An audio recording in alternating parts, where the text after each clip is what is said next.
అంటే బతకడానికి బైబిల్ పట్టుకునేది కాదు సేవ. సేవ అంటే అనేక ఆత్మలను క్రీస్తులోనికి సంరక్షించేది సేవ.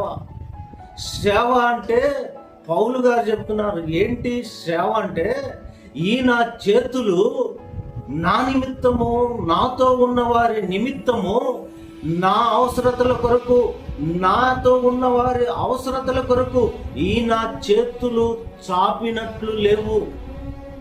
మీరు ఇలాగ ప్రయాసపడి బలహీనులైనటువంటి అనేక ఆత్మలను సంరక్షించండి. మీరు ఇలాంటి ప్రయాసను పడండి. సేవ అంటే లగ్జరీ లైఫ్ కాదు. సేవ అంటే బంగ్లాలో ఏసీ వేసుకొని పడుకునేది కాదు. సేవ అంటే మల్లెపూల బాట కాదు. దినదినము నీ ప్రాణాన్ని నీవు తగ్గించుకుంటున్నావు, తరిగించుకుంటున్నావు. సేవ అంటే రాత్రింబగళ్ళు కష్టపడి చలితో, జాగారముతో, దిగంబరత్వంతో సేవ చేశాడు పౌలు గారు. ఇంకా అంటాడు, ఆయన ఎవరి దగ్గర ఒక్క రూపాయి కూడా ఆశించకుండా. అంటే బతకడానికి బైబిల్ పట్టుకునేది కాదు సేవ. సేవ అంటే అనేక ఆత్మలను క్రీస్తులోనికి సంరక్షించేది సేవ. సేవ అంటే పౌలు గారు చెప్తున్నారు, ఏంటి సేవ అంటే, ఈ నా చేతులు నా నిమిత్తము, నాతో ఉన్న వారి నిమిత్తము, నా అవసరతల కొరకు, నాతో ఉన్న వారి అవసరతల కొరకు ఈ నా చేతులు చాపినట్లు లేవు.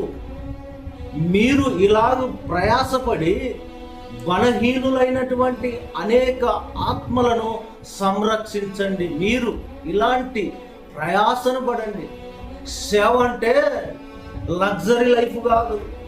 సేవ అంటే బంగ్లాలో ఏసీ వేసుకొని పడుకునేది కాదు. సేవ అంటే మల్లెపూల బాట కాదు. దినదినము నీ ప్రాణాన్ని నీవు తగ్గించుకుంటున్నావు, తరిగించుకుంటున్నావు.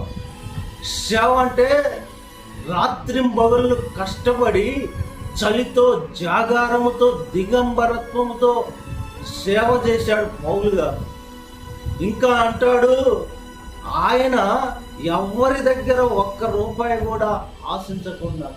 అంటే బతకడానికి బైబిల్ పట్టుకునేది కాదు సేవ. సేవ అంటే అనేక ఆత్మలను క్రీస్తులోనికి సంరక్షించేది సేవ. సేవ అంటే పౌలు గారు చెప్తున్నారు, ఏంటి సేవ అంటే, ఈ నా చేతులు